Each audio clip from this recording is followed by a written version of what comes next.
Back again, everyone. This is your boy Dantron back for another episode of Law. Over here on my which way is it? That way. I keep getting confused. Is the man, the myth, the legend, Wolfman, Yo, what's up, homies? and we're super excited to be here. What are we? I think we're at episode. Is this 7 or 8? I think this is 8. Eight, I want to say believe. 8. So wow, 8 episodes of Law. This is a really fun one. I've been excited. I've been thinking about this one for a while, and I'm pretty stoked about it. I know some people, some like the system, some don't necessarily like the system a whole lot, but yeah, why don't you go ahead and tell us what we got going on, Wolf? Okay, so for today, we have the Nintendo 64. Dun dun dun dun dun dun dun dun. And there she is in all her glory. Is that the black or the gray? I can't. Well, it's the The dark smoke or gray, whatever the it's colored. stone, the Yeah. original launch color. Yeah. Okay. So Cool. go ahead. So Wolf, what do you got on this system before I start nerding out? Okay, right. So real quick, I mean, just from what I remember, obviously, like we talk about all the time, the system came out in Japan, like most systems do before North America. I want to say June 1996, and I think it came stateside. I want to say like September 1996, if that rings a bell. And I know that why that's kind of resonating with me is because I had turned 21 in April. And that could be one of the reasons why this system didn't resonate with me, because I was graduating from college, I was getting ready to start my career, and You were already deep, deep, deep in the PlayStation at that point too. exactly right. And my friend had an N64 and I played it and I definitely wanted it. There's some games that first party games that I wanted, but we'll get into that for sure. It's so 1996, it didn't last long. I want to say 2002 was about 6 years, the life cycle, and I think it sold just a hair under 33 million units in those 6 years. I don't know exactly how many games, but I know it's a very attainable set to collect. You know, people that want to get complete sets of Nintendo stuff. Many people try for Nintendo 64 and Wii U because there's just not a lot of games in that console set. So, but we'll get more into it, and you know, Dan will give us some more of the like nerdy stuff. But the stuff that I know offhand is obviously N64. The 64 stands for 64-bit. So you're talking about a huge jump. And Dan and I were talking before we started recording that this was like light years more advanced than the Super Nintendo. Okay, the system that had come out beforehand, right? Because then it was the N64, and then it was the GameCube, right? And then the Wii, and then the Wii U. So I don't know, Dan, you're gonna have to correct me. I think there were some online capabilities, but I want to say it was through a third party. Yeah, the online stuff was more in the when with the 64DD, Japan for the most part only. So there wasn't a whole lot of online components with N64 and the stateside. Yeah, everybody knows the N64. So the thing Wolf was touching on the capabilities of it. It was right in that in between stage where we already had some three-dimensional polygonal characters with the PlayStation, but it wasn't like usually full 3D environments that you were working with. It was 3D, you know, the 3D figures inside kind of a 3D environment, but very flat backgrounds because it just didn't have the processing power. This did, however, it was designed freaking wild, so it was really, really difficult to develop for, super expensive. The media that Nintendo decided to go with was the more expensive cart media still because it was a little harder to pirate. That's why they decided, but it's very, very expensive to create those carts. So outside of first party, there was very few third party that really jumped on the bandwagon per se. The only reason they did is they felt like they had to because Nintendo had such a large market share. But it was not cost prohibitive for them to put games out. It was very difficult to develop for. And very expensive for them to develop for. As the difference for Sony, right? Sony was CD based, super easy. It already been out for a while, and Nintendo comes with this super powerful system that and they gave the. Anybody remember when Killer Instinct on the arcades came out? And they said it was running off of the Ultra 64 platform. That actually was a lie. It wasn't running off of actual like the Nintendo hardware, like this Nintendo 64 hardware. It was a juiced up version because they hadn't really fully designed and figured out how this system was going to be designed and developed. So they kind of added the Ultra 64 technology to it, but it was kind of its own computer based setup. Everybody remembers the controller, right? Wolf, do you have a controller there to kind of glance at real quick? I do. Yeah, the controller was weird, right? So there's all these things that Nintendo does, right? That with this system in particular. This system in particular was such a freaking far cry from what anybody else had done. They got super expensive to develop for, weird controllers. Nobody had ever done anything like that. This was, I want to say, was this the first one that actually had 4-player ports, like right off the bat? Yes, I think it is. Yes. Yep. So again, another weird concept that people were like, I don't know how that's going to work. Not everybody's going to want 4-player games. You know what I'm saying? So but then PlayStation had the multi-tap already. So if you wanted to play some 4-player, but Nintendo put it right in the console, so it was a little bit more of an incentive for developers to develop games for 4-player. Whereas there wasn't the incentive on PlayStation because not a lot of people had the install base for 4-player capability wasn't there. It was that way right out the gate. People also remember the N64 for the expansion pack that some games. I want to say Donkey Kong 64 was one of them. The expansion pack needed it. And then was it Perfect Dark? I think Perfect Dark was another one of those that was required expansion pack.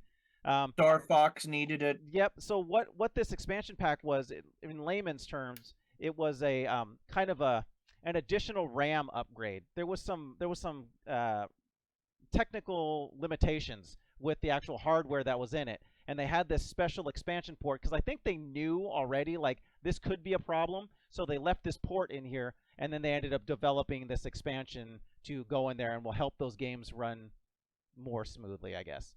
Another piece is the memory cards and the controllers, which Wolf pulled up. He showed his memory card in a box, yep. And because they had the games wouldn't necessarily save on the game per se, and some of them did, but most of them saved on one of those memory cards. So this was another one of those. They took, I think they took a page out of Sony's book where they were like, "Ooh, we can sell more hardware. Let's do memory card status." So that was kind of cool, but they didn't necessarily need to because they were going cart based. So I don't know. It was just kind of weird. But this system in general, it did have another counterpart, which I touched on, is the 64DD add-on. It's a piece of arcading history or console history that I want because I'm kind of a nerd when it comes to the more rare stuff. I still want one. There wasn't really any released here in the States, and they're like $2,000 at this point to buy one, so it's kind of cost prohibitive for me to get it. But they left a spot for the expansion, and it would just plug in right on top of it. And it was the 64DD was a disk drive add-on, but yet they were weird like cards that had a disk inside it. So they had a problem with them becoming damaged a lot because just being dusty and dirty. They weren't well protected. Wasn't a lot of support for it, but they were pretty cool. Like for instance, F-Zero. If you, I don't know, I don't think that was not one that we were going to cover, but we'll talk about it real quick. I wish I had F-Zero. But for instance, F-Zero on the N64 had a bunch of cool, 3-dimensional race levels and all that. But the 64DD add-on for that added ships and added extra levels and all kinds of cool stuff, but it was never really brought to major market. So I really, really like this system, though, for its I deemed it as the first semi-portable system because, as you can see, it was very easy to hook up. You had the audio cords they were the component cables or the composite cables. There was the yellow and then the left and the right, the red and white, and then they had the battery pack plug-in. that was it. You just had to pack that stuff around, and it was 4 player right out the gate. And a lot of the games that are memorable on this system are 4 player. And there was a reason. It was because nobody else had done it like Nintendo had done it, and with this system. So I like the system. It's not necessarily my favorite system, but it does have some of my favorite memories and games that came out for this system. So, Wolf, you got anything else to add there, buddy? Yeah, just, I mean, geez, man, you want to talk about nerd information. I mean, my Nerd bleeding, facts. like just from the facts that you were spewing. Yeah, I mean, I think we should tell people that, you know, the cartridge is gonna end up biting Nintendo in the butt, because Sony was putting out amazing games that had FMV, which was like compressed video, so for like cutscenes and stuff. And Nintendo was having a really hard time trying to make games. Like Dan said, it was like a hard system to make games for. And then when your system only has 4 MB of RD RAM, it's really hard to make games that have those intense amount of cutscenes. So, I mean, you literally needed to get those 8 MB of additional RAM to put into the system to play some of the more, graphically intensive games for N64. And even then, I don't think it could have kept up with some of the Sony games that were out at that time, right? Well, it was the storage space, right? The storage Yeah. space on a disk versus the storage space Yep. on pretty much like hardware. That was the biggest difference. The technology just Yeah. wasn't there for all the extra storage space that you would need for full motion videos. It just wasn't there. Like, if I want to say, I read something and it was if they were to try and port Final Fantasy VII to the cart was like going to be like this tall, dude. It was like a whole nother board. Dude, it's freaking crazy. It was like 4 carts together just to be able to run that game, and it's still Yeah. and that was with very little. The video cutscenes were cut out for the most part. Like, and so that's why that stuff was never even brought out. It was just like, nope, there's not designed for this media. This formatted media was not. Yeah, it was again that weird in between time where it was like the technology was there for 3-dimensional gaming, but yet the technology wasn't quite there for the storage when we were already transitioning to more story-driven narrative games. So it was really hard. Definitely. You had to have the narrative and the story fleshed out through the actual gameplay, which again is a little hard to do when you don't have, excuse me, a whole lot of extra space for like even voice audio. That stuff took up a lot of Yeah. space. So there's a lot of No things doubt. on the Nintendo 64 that is still print text, right? Because they had to Mhm. save some space. So it's hard to build a narrative and a story with just Yeah. text, especially at this time when we had really good story narratives being built for systems like PlayStation that had already been out. At this point, PlayStation had been out for like a year and a half, hadn't it, or 2 years? Yeah. So, Yep.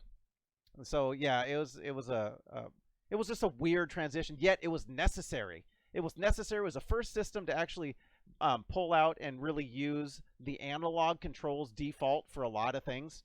Mhm. Whereas PlayStation kind of was thinking about it and working on it, but they really didn't.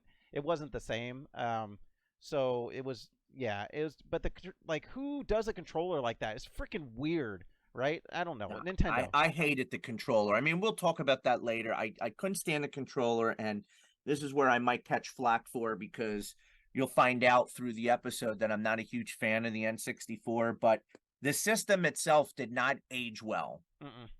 Did not. Like, so, like, going back and playing some of these games I remembered when I was 21 years old, I'm like, ooh, God, like, boy, they look terrible Yep. now.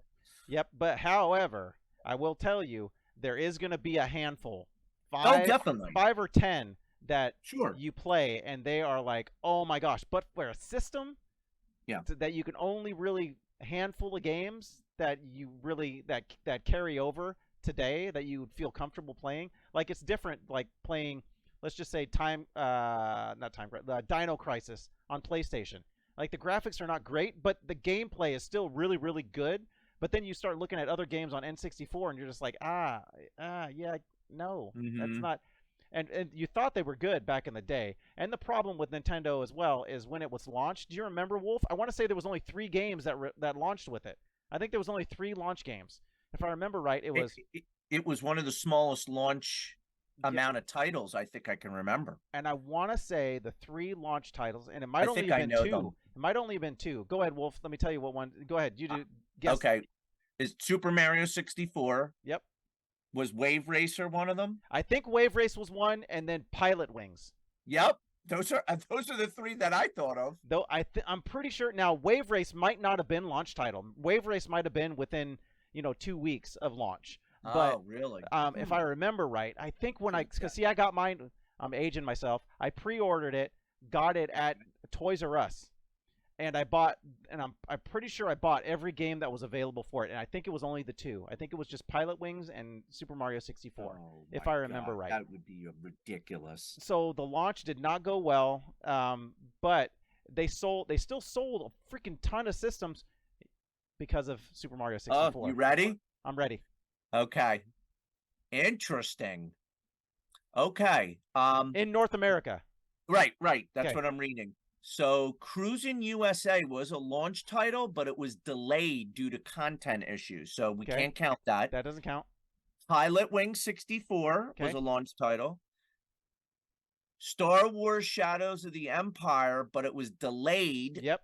Last title to be removed from US launch schedule, so can't count that. Yep. Super Mario 64. Okay. Tetrasphere delayed due to quality issues. Yep. That's a Turok great game, by the Dinosaur way. Hunter delayed. Yep. And Wave Race 64 delayed. See, two Yep. launch Two. titles. So if I remember right, Wave Race was released fairly soon after the launch, and I want to say it was within a month of launch. And I want to say Cruisin' was like 6 months out. I mean, that was a long and also another thing, freaking games were crazy. Like I remember I bought Cruisin' USA on N64, brand new, and it was $90. I know. $90 in Absurd. 1996. I was like, what is going I on know. here? So So expensive. the media was just wild, and the games there wasn't a standardized like price. Like you'll have a game that was $49.99, and you have another game that's Yeah. $84.99, and I'm like, what? How? Mm-hmm. I don't. There's no rhyme or reason to this. Well, technology, and I'm like, I don't get it. I don't understand. So, anyways, but I guess that's enough on the system. Wolf, you want to give us our first game we want to talk about? Of course. And it's going to be an obvious one. You'd have to be a monkey's ass not to know what I'm about to show. Okay. Well, I'm showing the reason why I bought an N64. I mean, Yep. seeing this out, I mean, Dan talked about this in the last episode, a system seller. This was a system seller. Matter of fact, if my memory serves me correctly, this game sold the most of any N64 game in its life cycle. I want to say like close to 12 million copies, just this. It was almost a 1-for-1. Almost a 1-for-1 in sales for the N64. It was, if you sold an N64, there was a 3 out of 4 chance that you were going to sell Mario 64 with it. Yep. And it's, if you haven't, I'm sure anybody here that's watching, this is an absolute staple game. If you What the play, cartridges there it look is. like. There's the cart. Look, in great shape too. No marker, writing, No. stickers, and bull crap like that. Whoop, whoop. So No. it looks good. All your stuff looks good. I Smells mean, good. I mean, what do you say about a game that is absolutely iconic? I mean, we're talking about Mario and Luigi, that's a staple, and now the mascot of a superpower like Nintendo, and going from 2D to 3D was just absolutely amazing to me.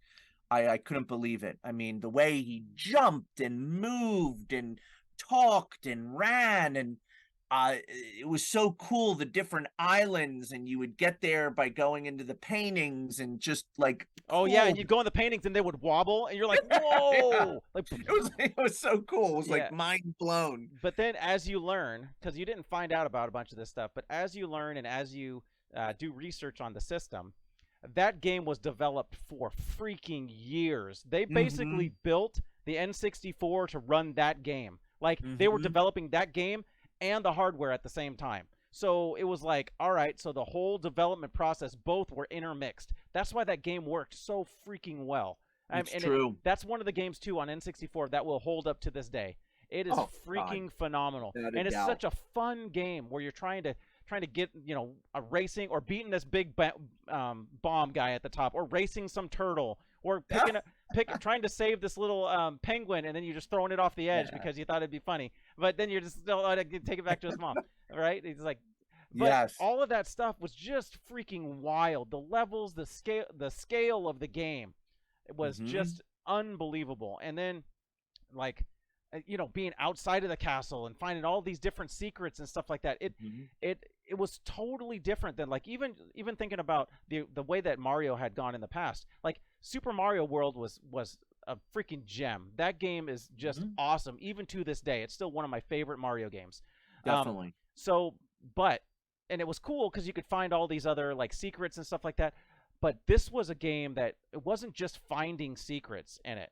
The secrets were opening up entire different worlds, and you had to do different stuff to open up different things. And it was one of those. It wasn't quite like open world, but it was getting to that point, like open Mm-hmm. world ish inside the castle. And it was Mm-hmm. just an amazing piece of software to match the hardware. And when you saw it and you bought this system and saw and played that game, you thought there's going to be lots and lots of great things to come. I mean, lots of things. But then you end up getting stuff like Superman 64, and you're like, what the hell happened here? Because, dude, there's some stinkers on there. But Oh God, anyways, you definitely. you made me forget. Tetrasphere is freaking awesome.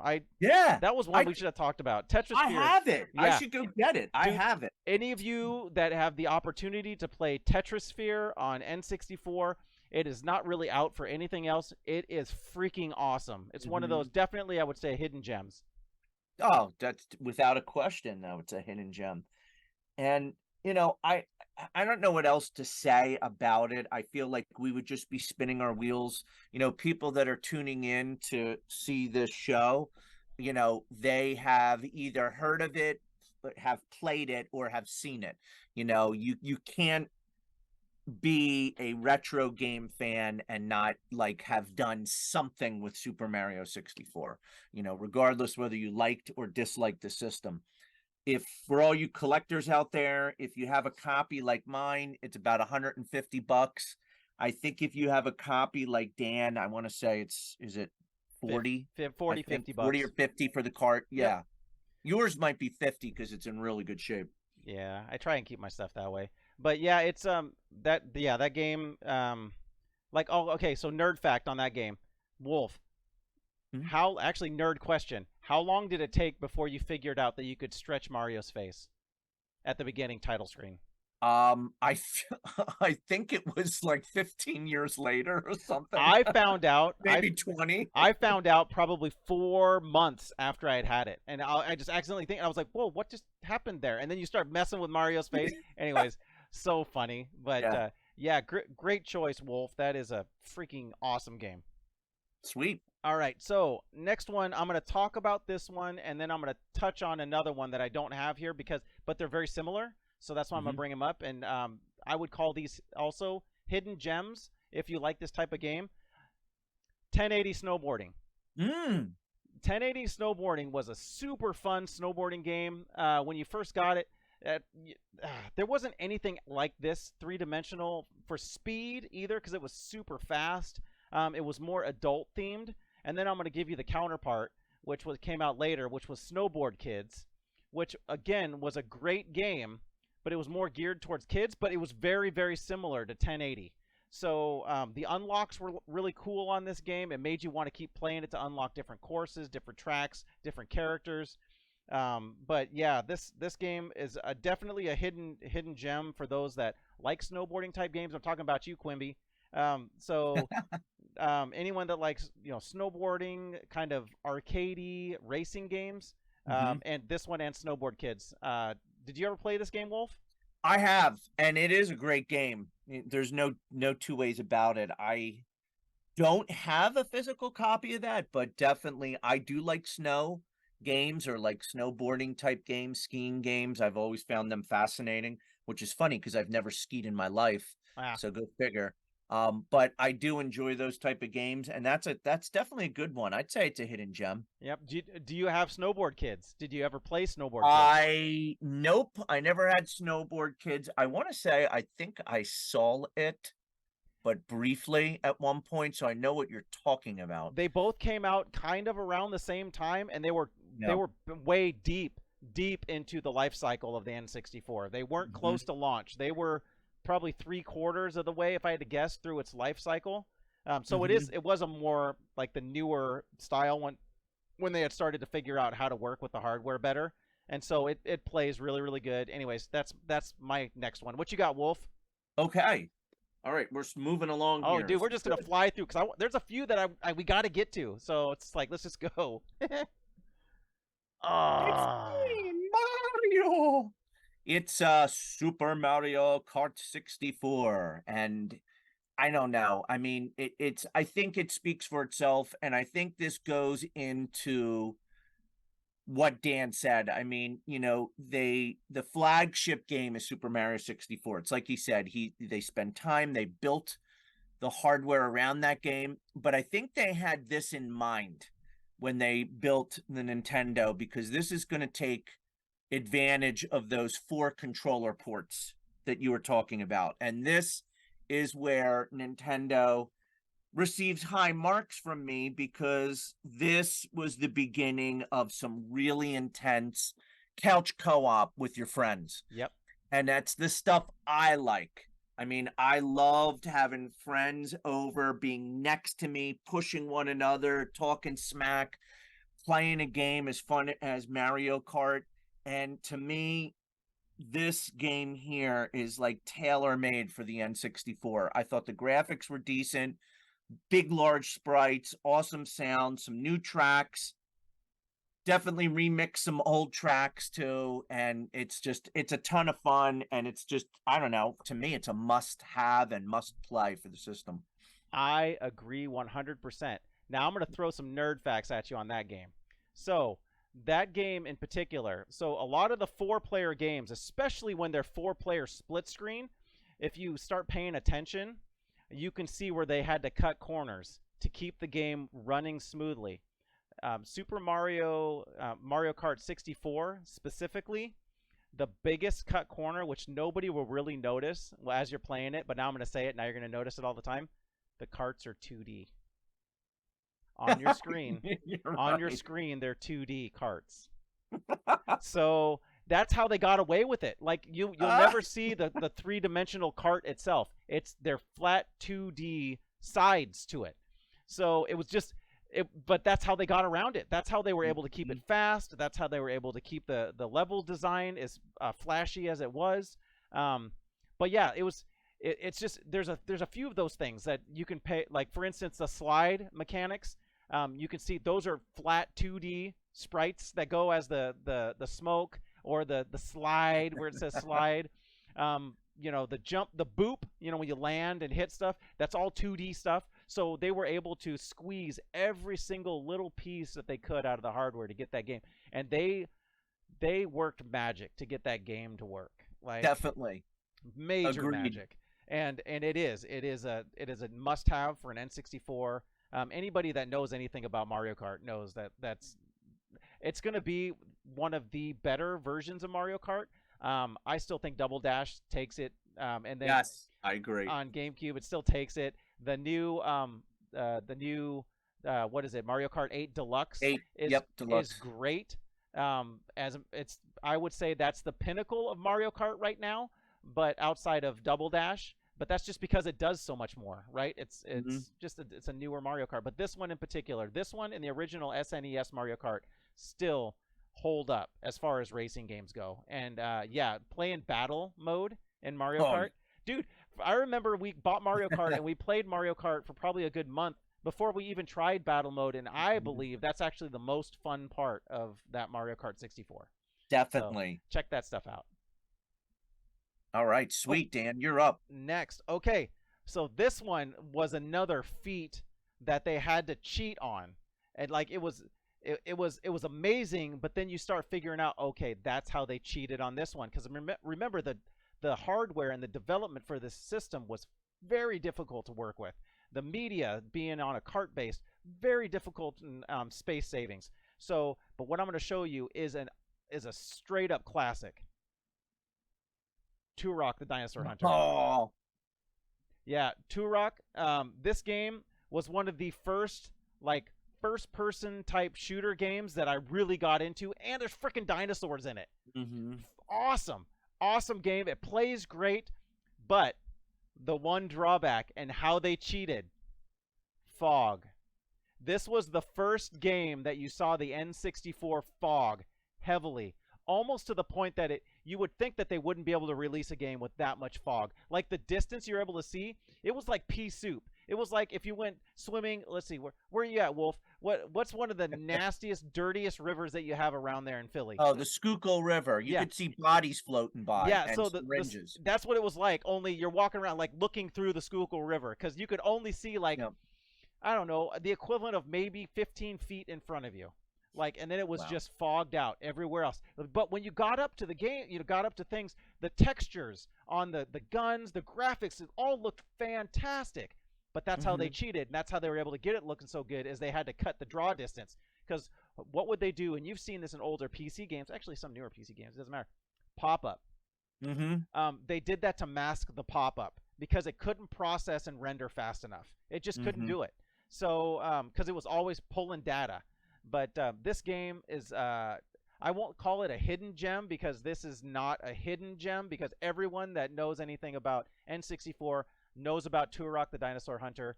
It was a lot of fun. It was a mature rated Nintendo game. And this one actually mature rated. And I don't think you can really see it, but hang on, let me see. Yeah, you can see the M. Yeah, but it says 17 plus. So 17 plus for a Nintendo system was, again, Wolf had pointed out, not very commonplace. No. Not very commonplace. This was one of the first main adult games for a Nintendo system. So, yeah, I like this game a lot. That's why this game, actually, I can tell you, sold a lot. I know for a fact this game sold a lot. Because, again, it was a first-person shooter style game in 3-dimension, and there wasn't really anything else out there like it. And so, and being adult-themed, the ones that could afford the games, they bought this game. So, yeah, good game here, Turok. So, what you got, Wolf? Next? Just rolling right along, brother. You know what? You inspired me, Daniel, with the way that you said that game. So I just figured let's match it up with something similar. First person shooter. To me, when I think of N64, this game comes to mind. It's a game that used the Rumble Pack. It's a game that, I don't know if Chris Vogel is going to be listening to this. I know he's a big fan of this game. Oh, yeah. He wants the remake very badly. It took advantage of the 4 players. And if you haven't guessed already, it is GoldenEye 007. There you go. And I think Dan might... I have 2 copies of this, actually. Talk about this. I have 2 because copies. I hated it. I bought it and I didn't get it. I think it's just because of me, the way I'm processed. I enjoy third-person games. I like to see where my body is and who I'm controlling. And I just remember getting killed. I would play with friends. I feel like I would walk around a side. I turn around and I'm shot. I'm like, and I just got frustrated and I never gave it a chance to get good. And I don't know. And I think that started my dislike of first person shooter games, but I eventually got over that. But I'll let Dan talk more about this because I'm trying to repress these memories. The anger that grows. So, the angst. And I played a ton of this game, but here's a couple of things to know about GoldenEye.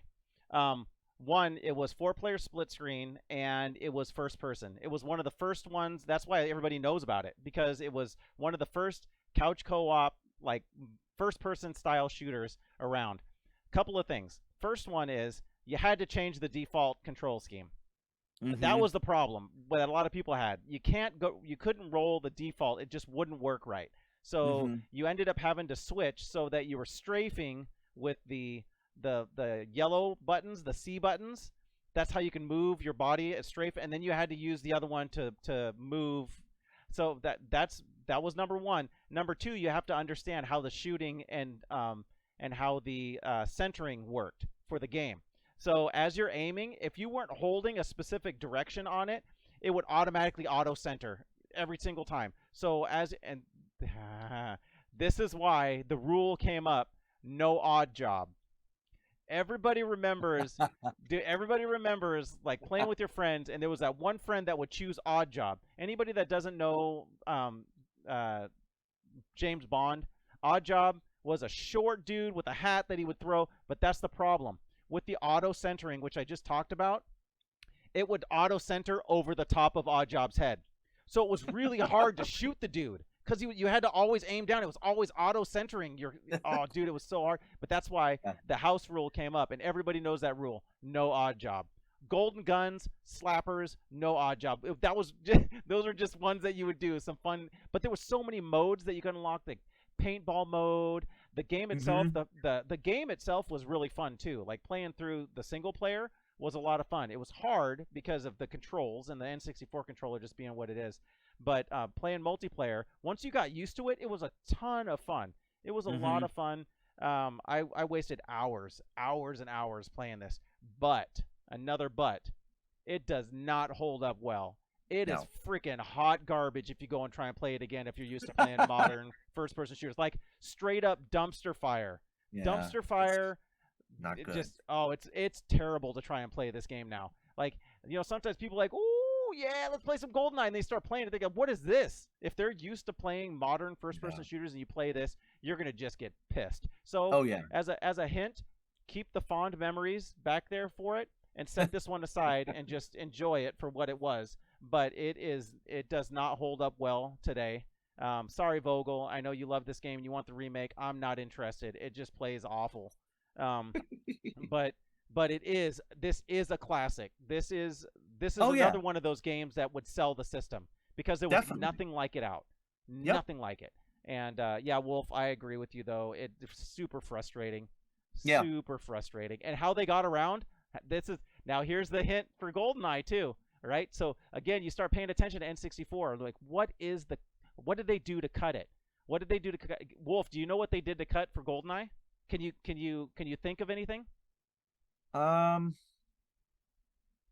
If you don't know, it's okay, but just if you No, think of anything. I don't, because like I said, I didn't spend a You whole re- lot of time you with it because I repressed was all those frustrated memories. with it. I You said really no. did. Get the woo, pull it out, Was it throw it. licensed characters from the movie? They didn't. No, they did. So they had some. You can find that there is buried data for other characters using a Game Shark. I have one. I should have brought that out. Using a Game Shark, you can actually see pictures of Sean Connery and Hmm. stuff as the characters, but they didn't have the licensing for those characters, so they just had the pictures of them. They didn't really have Mm-hmm. the character models in there, as far as Mm-hmm. I could tell, as far as I know. But you can use a Game Shark and pull up like Sean Connery's uh, Golden or Sean Connery's 007 character, and there's a couple other ones like what was the other one? There was a few other of the other Bonds in there, Timothy Dalton, all that. But yeah, it was a really cool game. But here's the thing that they got around. So the hardware drawback, everything was indoors for the most part. Like the majority Mm-hmm. of the game was done indoors, so they could Right. keep everything small, so not a lot of draw distance. They didn't have big open areas very often. And if they Mm-hmm. did, there was nothing happening in the background. It was just like a walkway or a path, Yeah. and then there was just like sky or just Mm-hmm. some flat texture in the background. Yeah.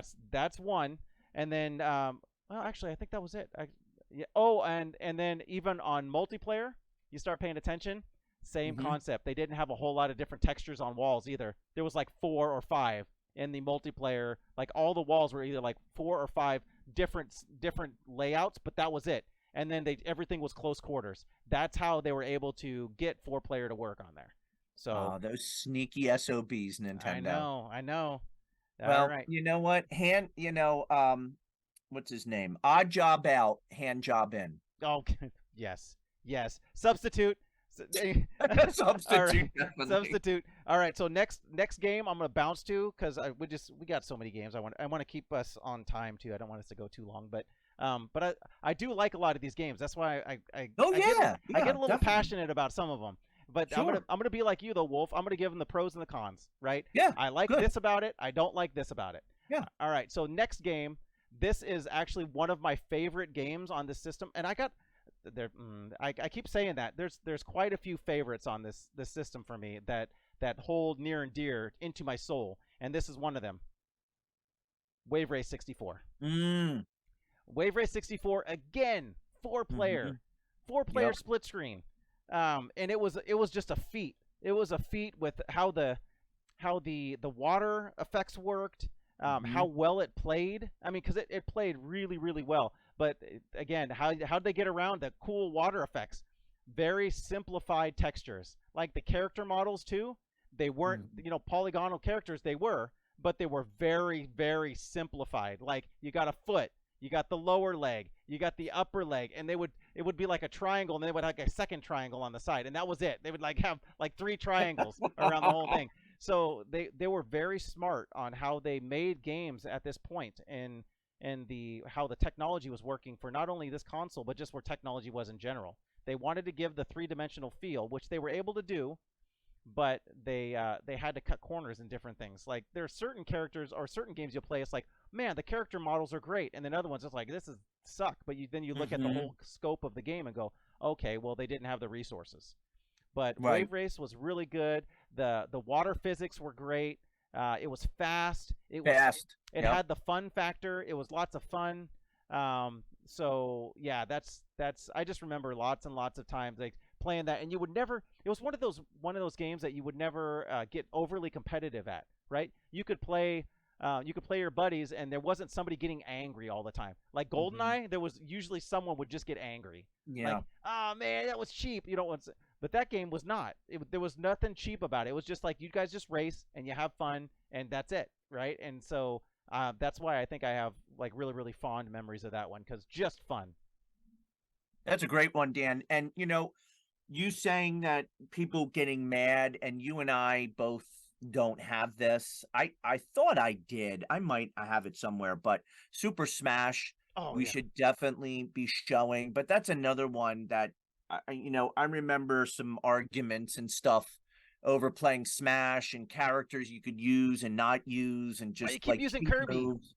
Yeah, exactly. So we don't have that to show, but I believe that if either one of us had it, we would definitely be showing it right now and talking about it. That's right. It'd be on the Chub Cam. Smash. So I'm gonna The Chub Cam. instead pick something else out. All right, let's pick this. So I know you have this too, so we could both pick this as well. I love what you said earlier. You showed what was it? Was it Turok? That Oh was the yeah. mature game. Yep.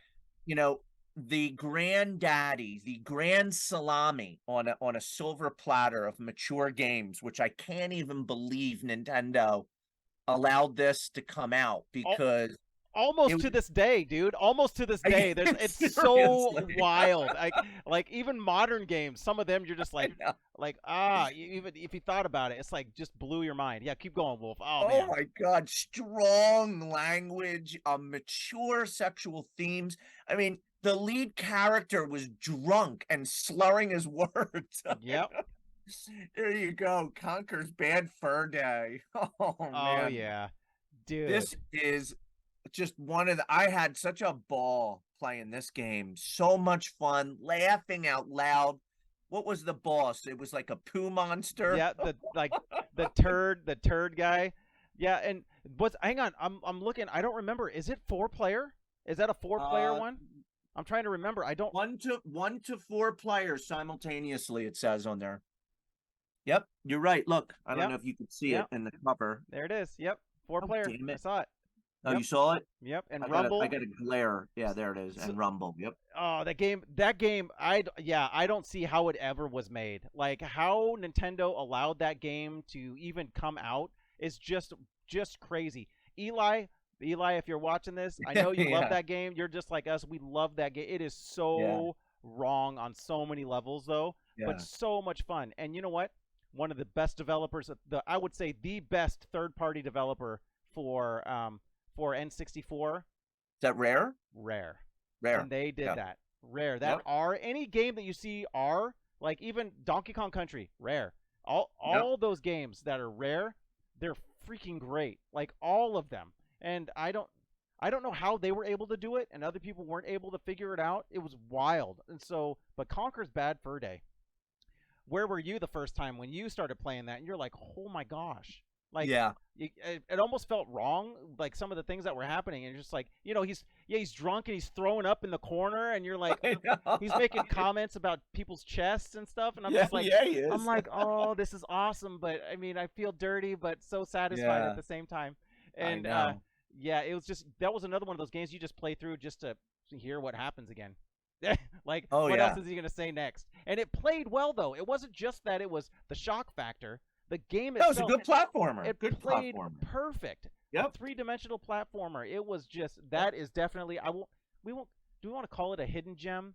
And no, because I everybody knows about that game for the most maybe part. not. Maybe not. Look at this one, Dan. I don't know if you saw this at the bottom of the box. Look at that.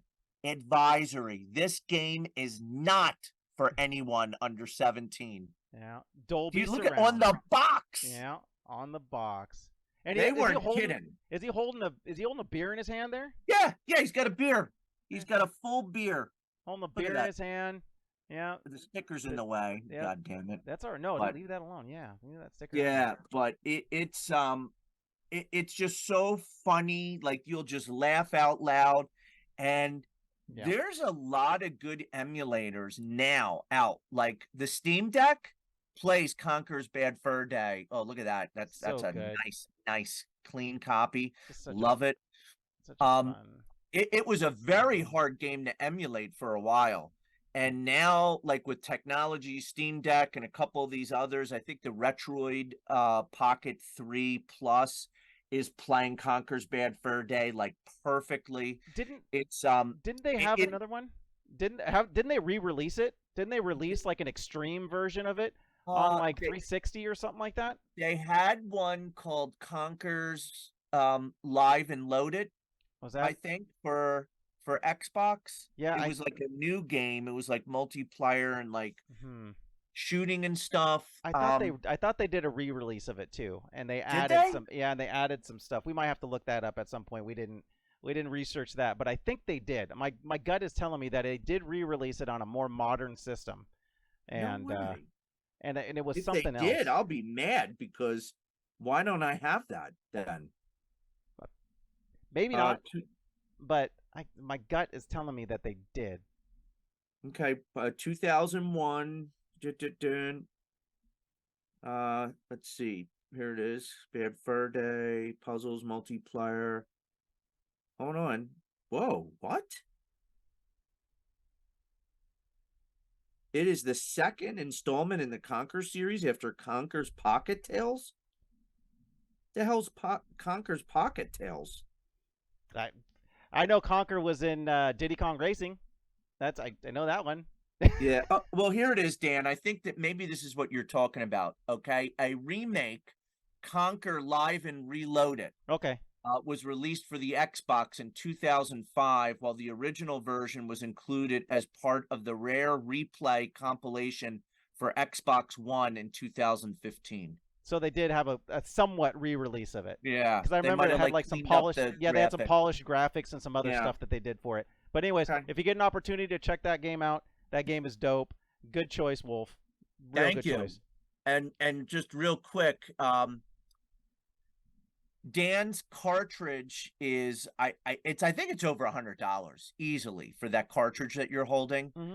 And then if you have the box and manual, it's 300. Yep. But my box has seen better days. That so I doesn't wouldn't matter. even it's get still an 300. original box. So Yeah, but that's it. yeah. All right, so is it me? Am I up? Yeah, yeah, it's you. Yep. All right, so this is going to be a twofer, and Wolf, you'll be able to talk to this one too, because I know you have this one boxed as well. We'll start off with it, and Okay. and this was another one of those. Remember, I told you like 4 player. It was big for me, and it started off there, and I still love multiplayer stuff, but this was one of, and I still think it's one of my favorite style of this game ever. Wrestling games, WCW versus NWO World Tour. This game was awesome. It was super easy to get into. It was a lot of fun. It was really flashy. Had lots of characters. It was a it was a fun game, multiplayer in particular. But it was a yeah. I just lots and lots of memories playing this one. How about you, Wolf? What you got? Never knew a Slim Jim. Yeah, right. Yeah, I mean, first off, I have to. Yeah. The graphics were amazing for this game. I remember playing. I don't know if it was this game exactly. It might have been another wrestling game, but it was so much god darn fun. It took advantage of the 4 players. You had like cage tag team matches where you had 2 people on one side. You could tag your friend. Mm-hmm. Just so much fun. And I don't know if the audience could see from the screenshots, but seriously, the graphics were, Yep. I mean, cutting edge. And you had like upwards of 30 to 40 wrestlers to choose from, and they looked like the wrestlers on TV. Mm-hmm. They had their signature moves. They Yep. had their did they have the walk in Yep. intro They music? did. They had the intro, so Yeah. they're coming in and sparks and stuff flying from the background. They would remember the camera too. It would zoom in and zoom out too as you're playing. Yes, It you're was right. it was really a cool going in and out of the, you could be outside of the ring for a certain amount of time, and before you had to get back in, you'd be able to grab things that's out there and sometimes bring Yeah, it and hit that's people with right. them. And then yeah, just that game is awesome. But I want to say that game brought to the next level was this version of it. Yeah, WCW NWO Revenge. This is the pinnacle of that. And I want to say it came out pretty soon after it. it did. Within like a year. It was probably about a Mhm. year or so. But this one had like Hogan in it. Well, actually, the first one had Hogan too. But this one had like, I want to say they had Sting and Goldberg in it. That was different. There was a lot more characters in this one. Updated roster Yep, for sure. lots and lots of cool stuff. So if you had to choose between the two, like if you were to play either one of them, this is the one that gets played all the time. This one, Mhm. good memories because I played this one more. Actually, I don't even know if I played this one more. I just remember there wasn't anything like it. So this one, it kind of blew me away when I first started playing it. Had, had the special moves, and you could do like their finishers and all that kind of stuff. But this one right here, WCW NWO Revenge, is where it's at when it comes to N64 wrestling games. And I think the fun factor that game has holds up today. Like you could Oh, play that and it would definitely. still be awesome. Like anybody that has the opportunity to play that, just I'm telling you, just try it out. Especially if you can And play 4 player. and doesn't it have more modes to Yep. Revenge? I remember like Revenge. I was like, oh my god, you could do Everything, dude. It that had and that and that ladder matches yep. and like It it had had so everything. it had so much more than the first one. It Like, did. and that's why it wasn't just like there's adding a few things. It was like a ton that they added, and just a great game. I love that game so much. So, but that's all I got on that one. Oh, that's a great one, Dan. Awesome. That brought back positive memories. Unlike what I'm about to show, Mm. which gave me nightmares and really negative memories, And which anal is a shame. glaucoma. That's like Eli. That was Oh for my you, God. Eli. Jeez.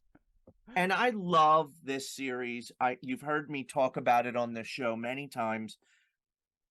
I wanted to love this game so Oh, badly, and oh, I know what it. Go I ahead. think you know what it is. No. Ah! Castlevania and Ah! Castlevania Legacy of Darkness. It does I'll have talk briefly about that. It's it does have a legacy of darkness in my heart.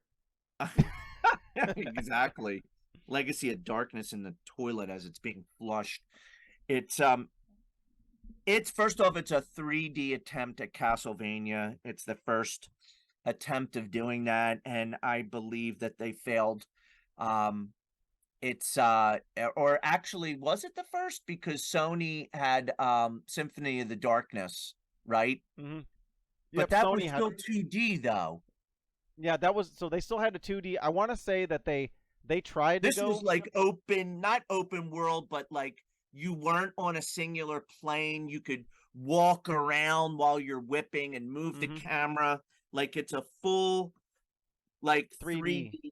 Let me see if I could any screenshots in the back here. It was totally different than any Castlevania I played, and they just failed. It's a fail. And to go back and play this game, it's rotten. It'll make your eyeballs burn right out of their skull, like opening up the Ark of the Covenant in Yep. Indiana Jones. Your face will just melt, Yep. just melt off. It was so bad, and it's so funny because they caught a lot of slack, Konami, when they Uh-huh. put this out because they had a big following They and did. people were disappointed Uh-huh. and they thought that the game was short and they cut corners like Dan was talking about. So they quickly went ahead and they put this together, which is kind of like a DLC for Yeah. Castlevania, and it added, I think, a couple more levels. You were able to do a couple more things that you couldn't do in the other game. It didn't warrant a purchase at all. It was a big waste of money. And it's so funny because It's probably the they most didn't make, expensive game you have, right? oh my God, I had no idea. Uh-huh. Like it stinks. And this game is like $500 in my hand Yep. boxed. It's nuts to think that. I wonder if I have the manual. Oh, I'm sure you do. I bet you it's in there. I haven't opened it up in a while. There it is. There it is. Yeah, look at that. But it is a complete. I was never so disappointed because I was a huge Castlevania fan. I loved the monsters, the weapons, like the bosses, how difficult the game was. Yeah. And it just, I was like, what is this? And I can't go back and I can't play it today because it's that bad and that broken.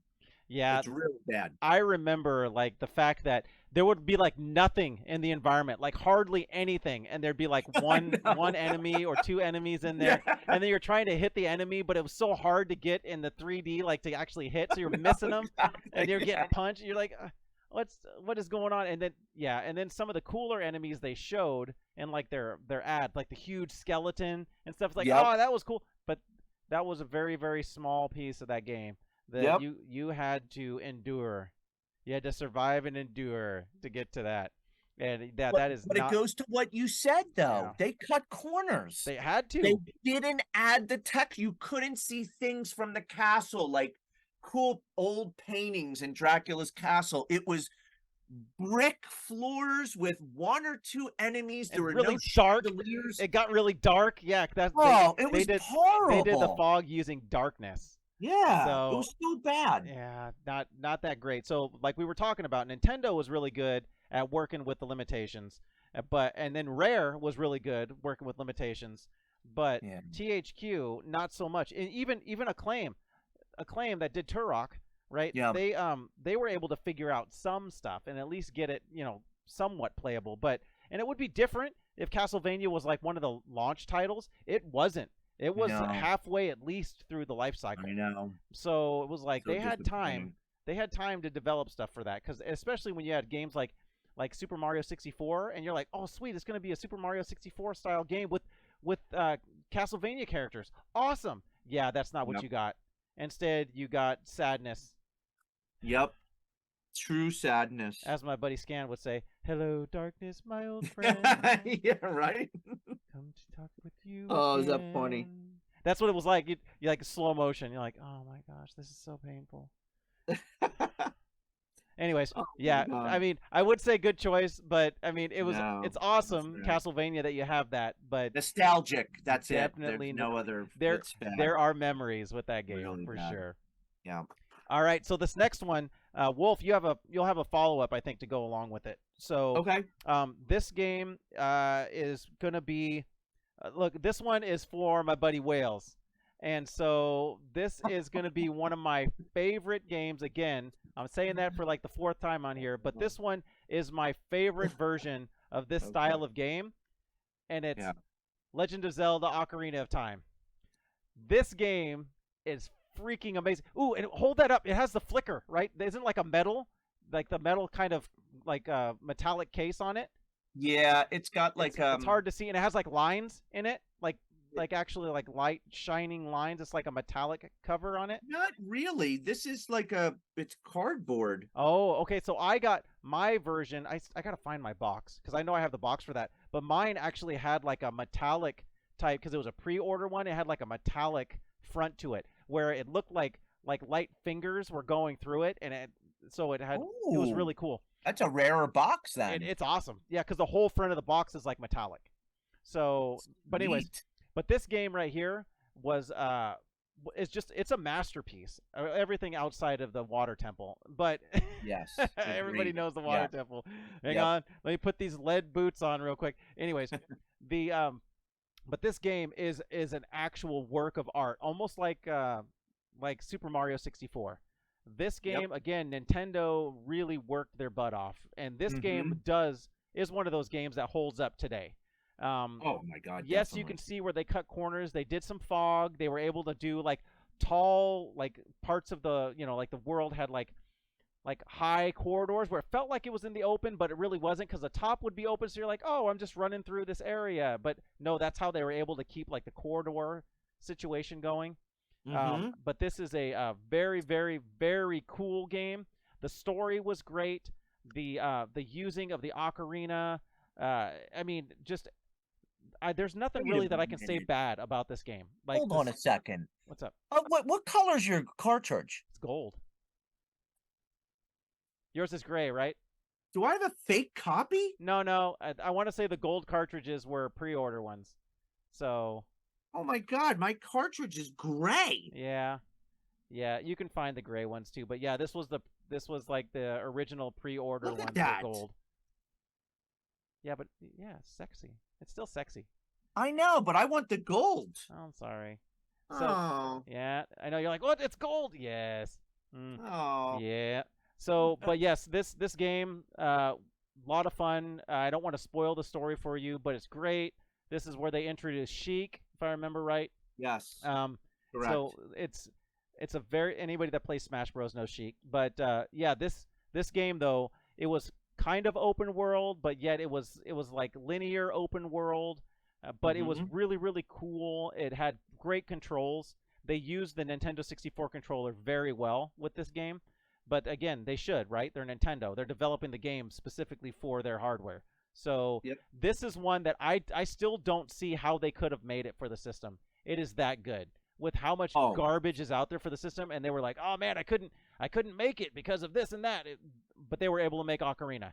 Like that's what I usually tell people. They're like, "Oh, the system hardware was so hard to work with." I go, "Super Mario 64, Legend of Zelda: Ocarina of Time. Explain it to me then." And, yep. oh well, I guess Nintendo did their things. Yep, exactly. Wales, I know. I'm speaking to you right now, one-on-one, Wales, and maybe the other 5 people that are going to watch this video. If you get a chance, try this game. If you like third person adventure games, just think of it that way. Just pretend that his name's not Link. Call him something else. Call him Hermafro Dude. I don't care. Just and just play through the game. The game itself is a lot of fun. Just give it a chance. Just give it a chance. You'll like it. Even those of you that don't like Zelda per se, I think if you treated it like an adventure game that you just went and played, you would enjoy it. So Mm-hmm. yeah, it's definitely a classic. Wow. How do you follow up with that? Well, I guess you follow up with that with Yep. Legend of Zelda, a Majora's Mask Heck yeah. collector's edition, which you could see on the box says you must have the expansion pack is required Yep. to play this game. And now I'm going to take an unpopular opinion here and feel free to bash me or, say what you want. I First off, Ocarina of Time was probably the one of the best games I ever played, aside from the original Zelda and the Super Nintendo version, which I loved. I thought that game was on point. It's a system seller. You would get an N64 for Super Mario 64, Kart, Smash, and Ocarina of Time. And I remember getting Majora's Mask, and I goddamn hated that because I couldn't believe you had a time limit. Yep. Like and Dan, you know this about me. I have some anxiety issues, and I remember like I just wasn't having fun. I kept like thinking, oh my God, like that you could see that goddamn moon, Yep. like it just Smiling at you, getting closer. yeah, I did not like this game. I'm sorry if anybody liked it out there. Great. It just did not resonate with me, and I'll leave it at that. So I'll touch on that too. It was not my favorite as well. Right. Here's the thing. So they took a good concept, which Ocarina of Time, it was a great concept. Yeah. Um, and they basically that was like a DLC to me again was so Mhm. all they did was they took Ocarina and they made a harder version with a little bit it's the story's totally different, right? But it still has the kind of the same feel of but they made it harder by adding that time limit. Like that's how they Yes, were able to do it. Like they were like, what can we that's do? true. What can we do to set this one over? Because this just feels more like Ocarina of Time again. We have to do something different. And what did they do different? They added a freaking time limit, which you know what? Yeah. Nobody likes the time limit.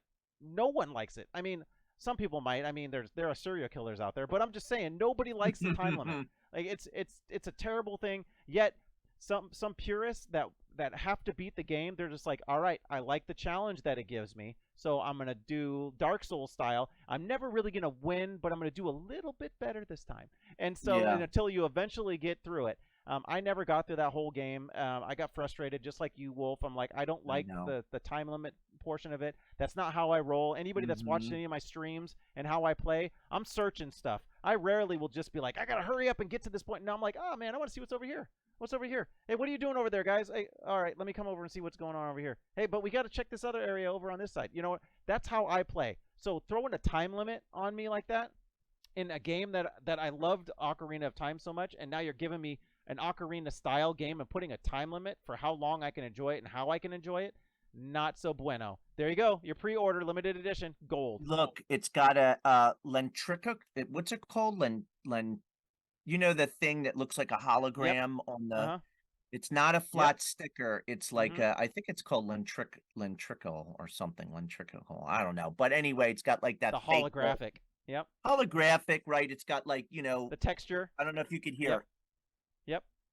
Yeah, and it looks really cool, but that's about as far as I'll say is cool about the game is what the cart looks like. I did not take to that type of Zelda. To each his own. I Right. know there's some people that will swear by it and they think it's challenging and a good part of the lore for the Zelda series, but for me, I take a hard pass on Majora's Mask.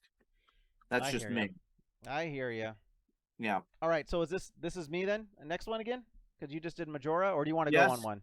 No, no. I Okay. just followed up with what you said, so you're up. All right. So this is my last one that I'm gonna bring up and talk about, and I Okay. will flat out tell you that. And I know I've said these are my favorite games. There's multiple favorites in here, but I'm gonna tell you the number one favorite game on this system. My number one. This is it. Like everything else is underneath this game. Mm.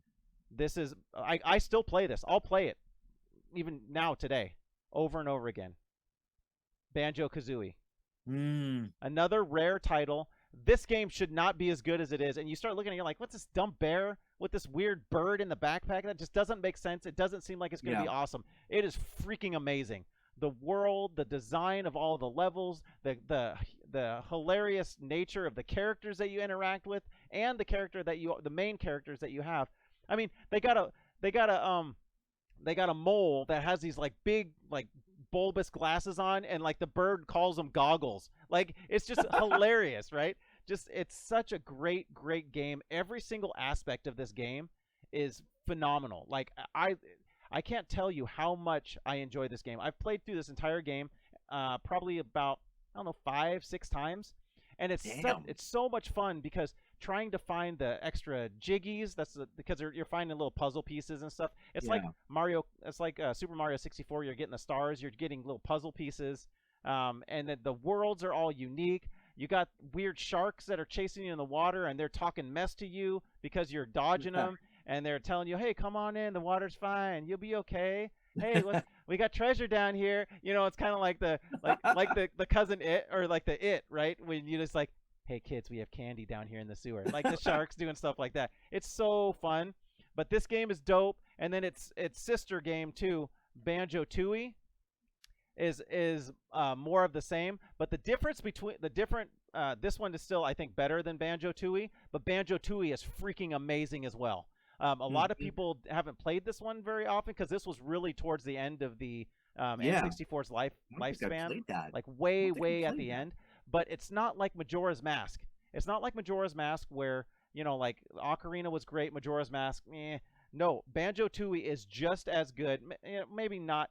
Maybe this one still holds the edge. It does for me, just because of the story and the nostalgia. But Banjo Tooie is freaking almost just as good. It is an awesome game. There's no real fall off in it.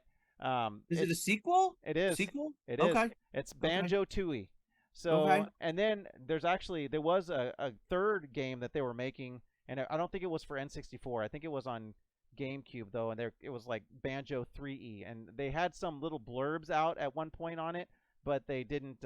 Never came to fruition. So I know that they took some of that stuff that they were planning and did that Banjo nuts and bolts with some of those ideas, and that was not Yeah. that was not Banjo Kazooie.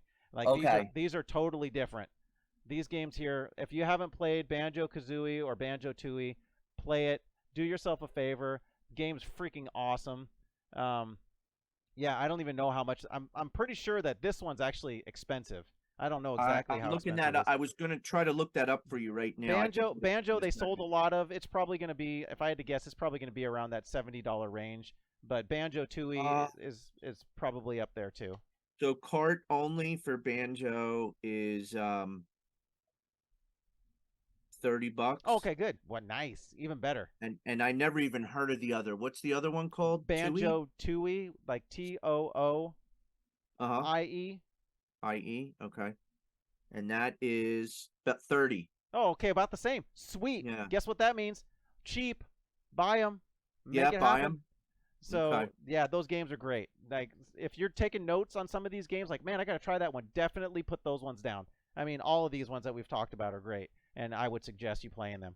But seriously, N64. Yes, I got nostalgia playing Super Mario 64 and Mario Kart and all that stuff. But and I'm a multiplayer person, so when somebody that's a multiplayer game player, that's me. I'm like 90% multiplayer. When I'm telling you to play a single player game, I mean, you don't Yeah. have to listen to me, but I'm just letting you know, like that game is awesome. Yeah. Just give it a chance. It's lots of fun. The moves, the mechanics, the gameplay, everything on it, fantastic. And it holds up. Like It it's one does. of the few games that like from that N64 that you could go back. It still looks good. It's still purdy. It still has retains the fun factor that you're talking about, and it sounds great. I mean, I've played it emulated. I've never played like a hard copy in the actual. I'm sure that's even better. It's nice. But yeah. So that's super cool, man.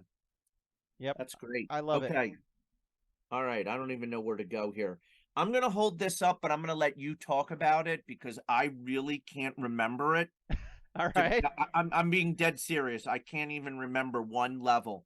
So I'm going to let you talk about it because I know Oh, you wanted to. dude, Diddy Kong That's a rare. Racing, It's another rare another game. rare game. So Diddy Kong Racing was, I think, again, I'm gonna catch some flack for just a racing game that was kind of Mario Kart like.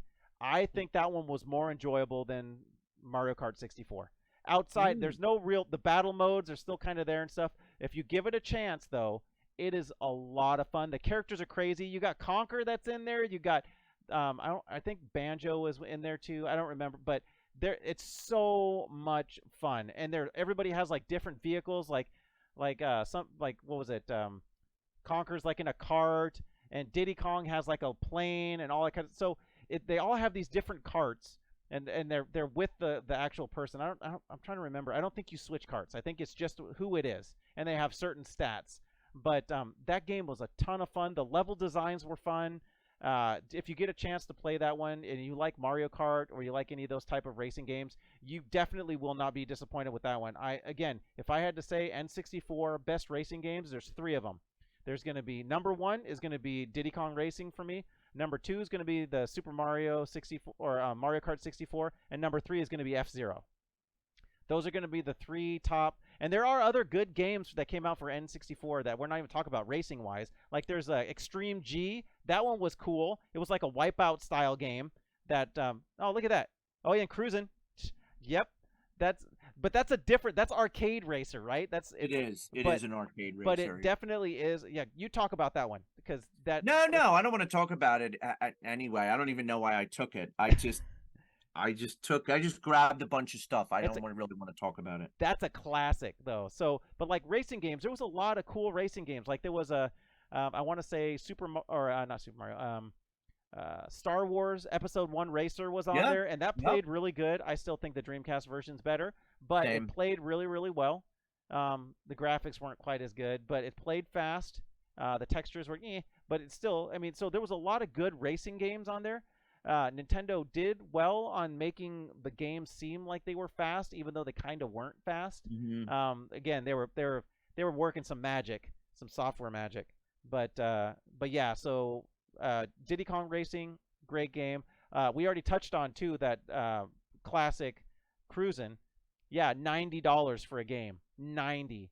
Like that was ridiculous, and it was sold out everywhere. Like I remember when I went to buy that game, it was sold out everywhere. I had to drive like, I don't know, like 40 minutes to a shop that had one, and it was $84. I'm like, what?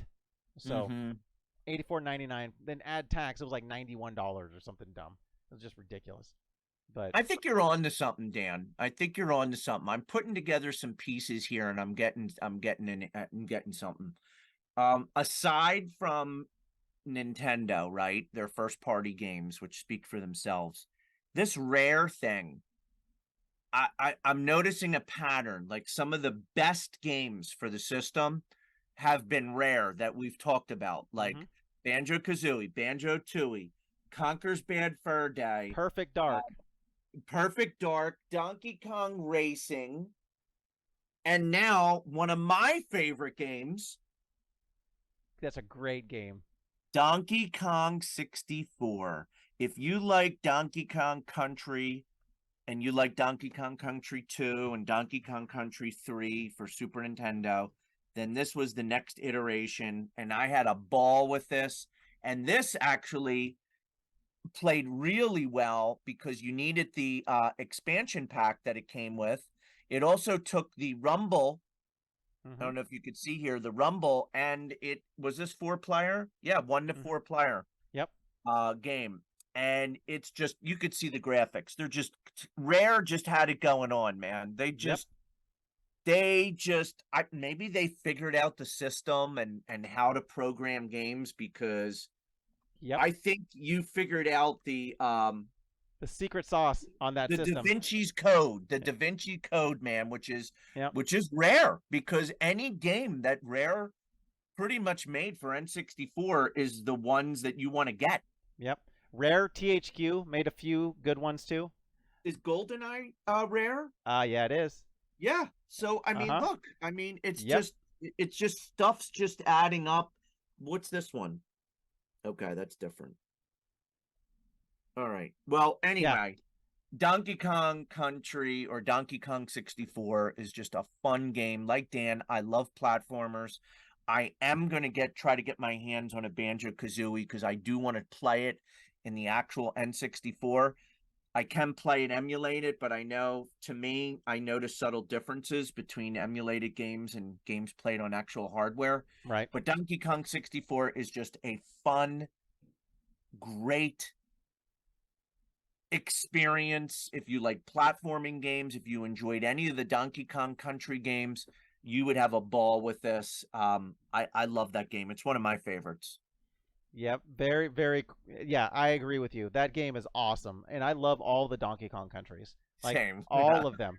There's lots of fun, and at first I didn't know how that was going to transfer. I was used to the cool 3-dimensional graphics, but it was 3D graphics, right? Yeah. So they had the 3D models on the 2D, and so really, really cool, but I wasn't sure how it was going to translate, and it translated well. It worked. Definitely. It worked really well, and again, it was the the guys at Rare had that humor factor to it too, the fun Mm-hmm. factor and the humor, and they were able to make the games fun to play. And remember, that was like a newer realm of three-dimensional style games, like actually Mm-hmm. being played in a three-dimensional world. And so it was new technology, trying to figure out how is that going to work with these controllers and stuff. And yeah, Rare did figure it out. Now I remember, so the expansion pack games, they came out more like last third of It the did, like about N64. 2000, like the late 2000, like maybe even 2001. You started to see those type of games that would say on the box, "Hey, man, you need the expansion pack for this," Right? because yeah. So Donkey Kong 64, I want to say, was the first game that required that, and that's why they packaged it with it. Mm-hmm. So they figured everybody get it, and you just get your expansion pack, you get it, and you get that. But then after that, I know Perfect. I'm pretty sure Perfect Dark It needed it. did. So Perfect Dark came out close after that. And I think that they had it. This is just my thinking. I think they had Perfect Dark pretty much done, but they knew they couldn't sell the expansion pack on Perfect Dark. That's why I think it came out so close to when Donkey Kong Mm. 64 launched. Because once you had the expansion pack, you weren't. They were like, "Oh, I'm already have the expansion pack with Donkey Kong. I might as well get Perfect Dark now." Perfect Dark is not a game that was gonna sell an expansion pack. It just wasn't. It was. It's Yeah. kind of a, I guess I would say a hidden gem because it's not really one that you see very often or that you wouldn't hear about. Like it was a new what was it? A new style of game for them, right? Sure. So there's that, and then they also had like Star Fox came out after Star that. Fox. Yep. Yep. So all of those games that required it came out in that last, third, and almost it wasn't every single one of them, but I would say for every three games that released, one that came out of the three required the expansion. Definitely. So And I like what you said too. You made a great point that if you blinked, you missed what Dan said. They took a chance and you weren't sure how the graphics were going to translate the newer kind of style going from Super Nintendo with Donkey Kong. So where Rare was successful, Konami failed with right. Castlevania. And it's just amazing, right? The two companies, one got it and they figured it out and how to be fun and how to be humorous. And one did a lousy freaking job. They just butchered it. I almost didn't want to play a Castlevania game again after that. Oof. That's how disappointed I was Yeah. because I really loved that franchise. And man, was that just I was so bummed with that. Well, and then right around that time, they had games out like Silent Hill and stuff. So you'd say, "Oh, Yeah. Konami, they're still making and Metal Gear and all that kind of stuff. Metal Gear Solid and all that." And then I Excuse me. played Symphony of the Night and it totally restored my Faith in Konami. yes, my faith in that franchise because that's one of the best platformers I ever played. Realistically, Konami should have probably just been like, "Yeah, this is not our system. Let's hold off." Right. But what I I think agree. happened, this is what I think happened. They had such a good relationship with the Nintendo. I think Nintendo behind closed doors was like, "You need to make a game for this. Mm-hmm. You have to make a game for. You want us to keep selling your stuff. You need to make a game for this new system."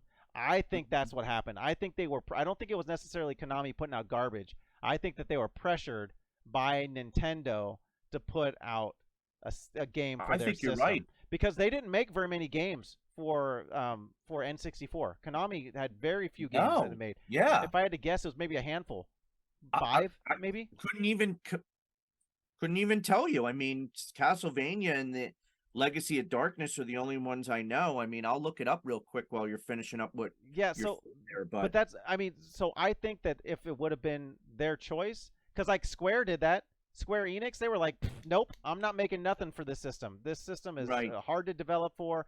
We're making larger games, and you're wanting us to shrink those games down to fit it on your system. Doesn't make sense to us. We're not doing it. And I know Nintendo tried to put the squeeze on Square, and Square's like, no, we don't need you. We're making enough money over here with Sony. We're good. But Konami had such a good relationship with Nintendo from like original Nintendo, NES, then to Game Boy and all that kind of stuff. So they had good relationships, and I think they got pressured behind closed doors from Nintendo to you must make a game or two for this system. You I have think to. you're right, my man. I think you're on to something. So I don't have anything else that I am seeing here. I'm seeing a lot of bottom of the ninth. Yeah, there was a few, and it might have been one of those things that it's like, yeah, this is more Japanese based. Let's just Yeah, they're not coming out in more the States. Japanese stuff. Yeah. I don't see anything. But is Bomberman Yeah. 64? Was that Konami? No, I don't think that was. No. No, Okay. I don't think so. I don't think so. All right. But Then maybe that's it. I don't remember. I don't have my Bomberman stuff out. No, But you're right. It's Hudson Soft. okay. Yeah. Yeah. So there you go. So yeah, it's I don't know. Darn Castlevania.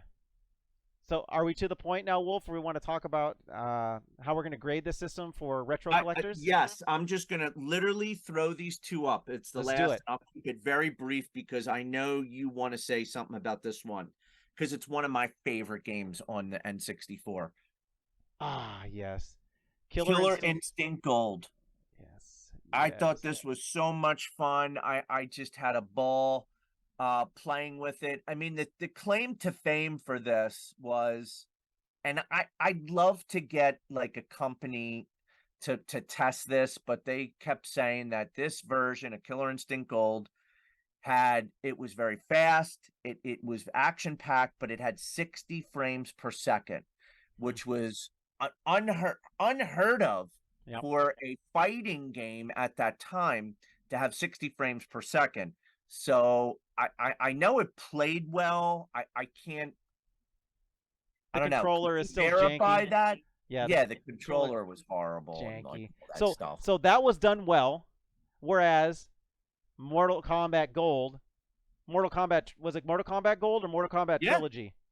Both. Yeah. I think I have both. Those did not play well on Right. those were, and it wasn't, I don't think it was, so the software played okay, the games were a little slower, like they were slow, they were noticeably slow, but then add on to that the controller, which was god awful.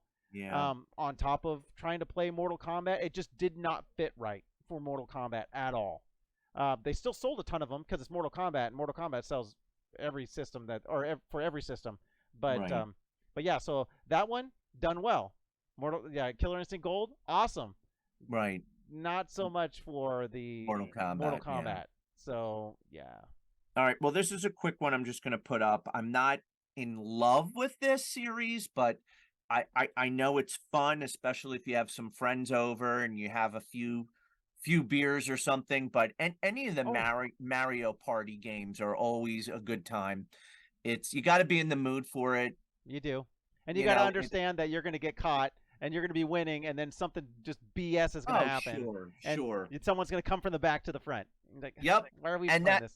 Arguments and quarrels come about from playing Mario Party, especially when you're drinking and stuff. I remember not getting into fights, but like you were saying, like you'll be in the lead and then all of a sudden somebody does something to you and you start losing some stars and stuff, and you're like, yo, what the hell, man? Yeah. It's a fun game. I picked this up at a flea market. I mean, I don't wake up on any given day and go, oh boy, let's play Mario Party.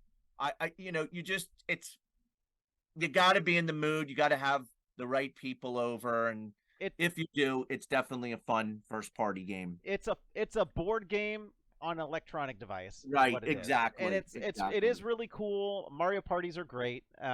Still, my favorite Mario parties, I want to say, is probably 10, which is on Wii U, if I remember right.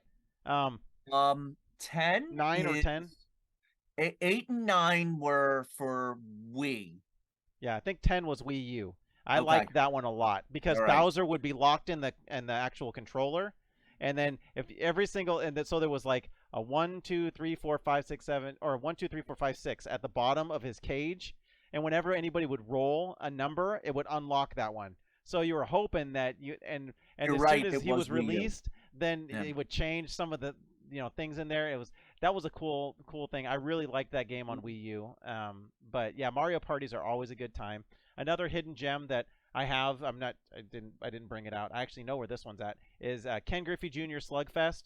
That's a Mm-hmm. really really fun baseball game if you guys get a chance to play that one. And I'm not just saying Yep. that because I'm from the Seattle area and I love Ken Griffey Jr. That game holds up too. If you want to play a fun baseball game, that Mm-hmm. game is fun. That's a good one. Definitely.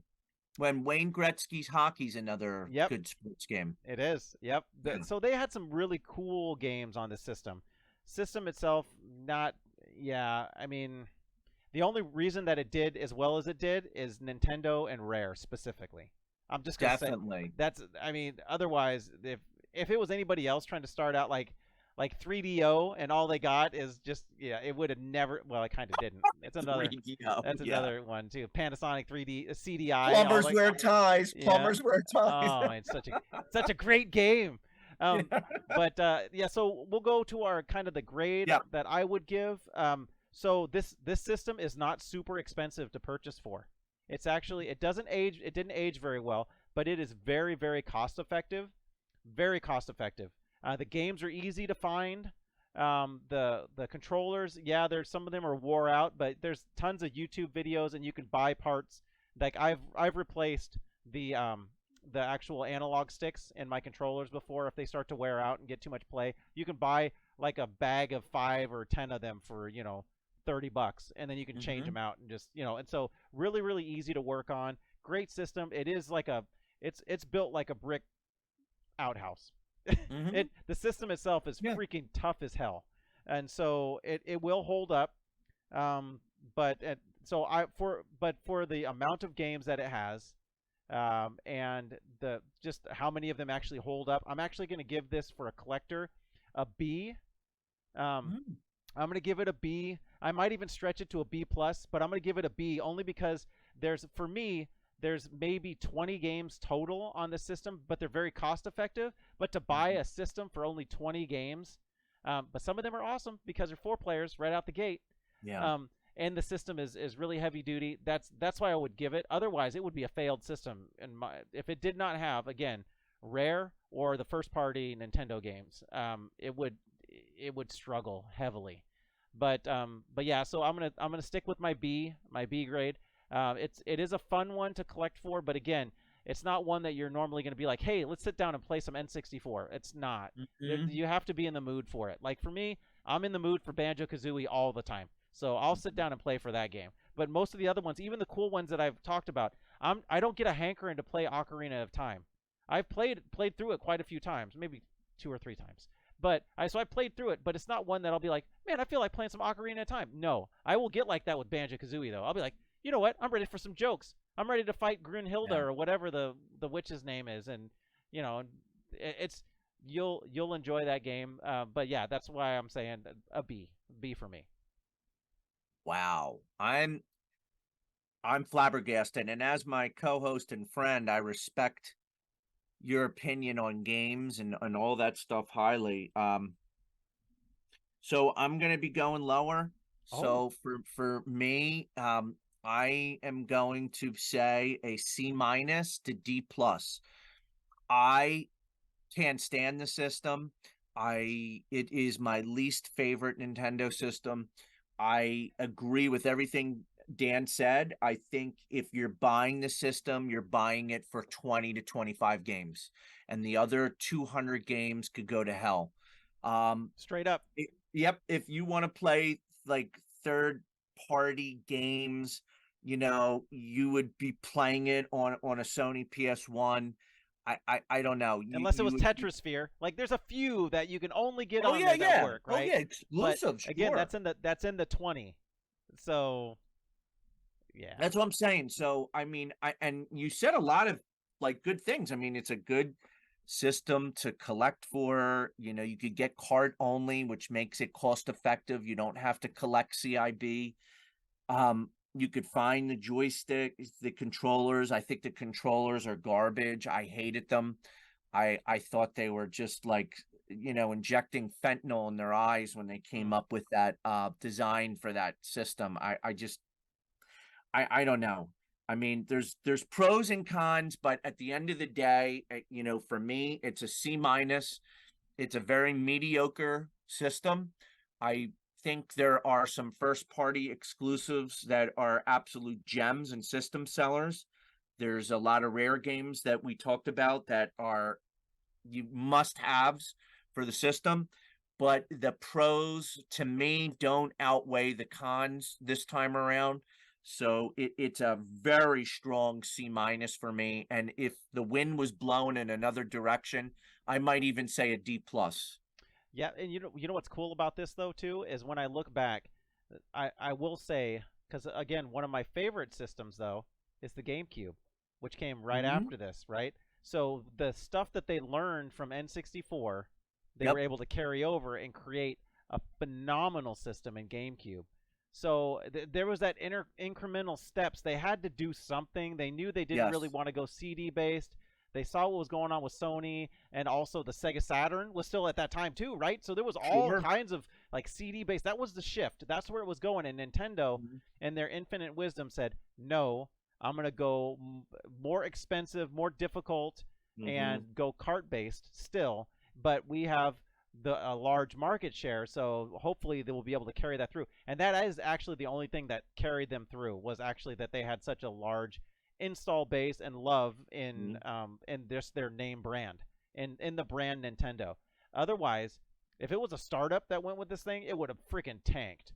That was the only thing that saved it was their name, their first party games, and then of course Rare. But Right. anyways, But I do want to preface, our opinions are our opinions correct. only. That that's exactly what this is, because I know there are people that live, breathe, eat, and die N64. I know people that like grew up on the N64. They have a lot of nostalgia to N64. I'm a little bit older than those people that grew up with N64. So my nostalgia goes back further to like Nintendo, Super Nintendo, and so forth, maybe even before then. And I just never caught on with me. Maybe I was too old. Maybe if I was 10 years old when the N64 came out, I would have like liked the system more. I would have got more into it and just I don't know. Maybe it's just bad timing for me. I can be critical with games and systems though. So I think it was just bad timing in general because yeah, you going out of college being used and you were already deep in the PlayStation realm. I So was. Oh, so you definitely. you had you had PlayStation with filled your void for gameplay, gaming, it Yep. filled your cup for gaming and then Yep. but you were still like establishing your career and then by the time you had your first few years in establishing your career, guess what? PlayStation 2 dropped. So Yeah, you you're had right. that window of time in between there Yep. that you were able to go, okay, PlayStation 2 is dropping and GameCube is here. All right. Yep. Well, yep. And so this is one of those systems that I could easily see that you were just like, I just didn't have the time invested, meaning you don't Yeah. have that same feel. Like I have a lot more nostalgia for this system. We're about the Hmm. same age. I'm a little younger, so I was right Right. there towards the end of high school. Um, but even at that, I'll tell you, like the system very cost effective to buy for, but you're only going to buy a few games that you're going to play on it, which is Yeah. okay because it's Right. cheap. It would be different if it was super expensive, but I understand what you're talking about, Wolf. Like, Hmm. I can see you just don't like the I don't like the controller. I don't like and I get it because the controller itself is just a pain in the butt. The first time It you is. get a freaking blister from rolling the controller playing Mario Right. Party, dude, you're gonna be like, Yeah. I'm never doing that again. I'm not. Yeah. But it does have some bangers on it, Definitely. and it is very very cost effective. There Hmm. is a market for counterfeit games. So Oh yeah. if you're really into not getting Hmm. original games, you got to be careful. But you can get counterfeit, and they're easy to see because when you buy them, they'll say new, and so you just know, oh, there is no such thing as new N64 games. Almost all of them are going to be pre-owned. There Yeah. might be some, but if you see a new game and it's $30, you just go, okay, Right. this is a reproduction, which is Yeah. okay if Yeah. you just want to play the game, right? It's Sure. 30 bucks. Definitely. So, but if you're looking and you're a purist, like we have a couple of friends of ours that only want the real stuff, then you got to be careful on this system too. You'd think Yep. that it was cartridge based, so it'd be a lot harder for them to counterfeit. But with technology now, and it's been, you know, what, almost 20 years now. So what, 15? 96. So Yeah, 2006. 20, 25? Yeah. Yeah, something like Oh, that. So Yeah. Yeah. it's been the technology's changed a lot. So I'm Yeah. sure you can get, you know, multi carts now and stuff. I haven't looked into that stuff, but so if you wanted to just get multiple carts, you can, like, I want Oh a yeah. fighting cart. I want to get, you know, the banjo and banjo tooie all together on one cart. I'm sure you could Hmm. find that stuff. I would suggest at least playing them, but you got to be careful though if you are looking for originals, because you will find some counterfeit stuff on N64 as well. Cool. Yeah, you N64. So, anyways, you guys, thank you so much for coming and hanging out. I hope you guys enjoyed this chat. Wolf and I just kind of hanging out together, talking on the one take, No, just one sitting on the take. couch. One take. One That's take. it. It happens here live. That's it. That's what you're getting. So, Wolf, you have any last things you want to talk about this system or go over? No, I don't. I'm trying to actually forget about it already. But anywho, I do want to mention, please, this is our 7th or 8th show. We appreciate a lot of the people that come to the premieres and community chat with us during the lives, or live, not live, the premiere Yep. And the showing when comments. it drops Yep. in the comments. And and Dan is constantly like doing new stuff. I can't even keep up with the amount of stuff that he does. He's on Twitch, he's doing this, he's that, playing this game, doing a review, a playthrough here, the retro law, and he's got good stuff. And as you know, he's funny as hell, entertaining and knowledgeable. So go to his website. You can see his name on the screen, Dantron69K. Throw a like, give him a subscribe. Let's get the channel up, because the sooner he gets to 1,000, then the more cool stuff he could do, like live streams would be so dope with you. So Thanks, I'm Wolf. pulling for you, my man. Thanks, Wolf. Yeah, I do this because I have fun. I really appreciate it. Yeah, you're gonna see just me just hanging out a lot of times with me and my friends if you visit the channel. But I appreciate it, Wolf. Thank you. I love doing these with you, man. It's great to hang out as always. And until the next time, who knows what system we're gonna have? But we shall see. Maybe we'll That's even right. do a twofer system, because there's a couple of them out there that. Do we want to do a whole episode on it, or do we want to start bundling some? Who knows? I'm not going to give any clues, but I was thinking of some of those older systems can be 2-fers, 3-fers, and 4-fers. That's right. Yep. Yeah. Going quad style. Yeah. All right, guys. Until next time, my friends. Peace. Later.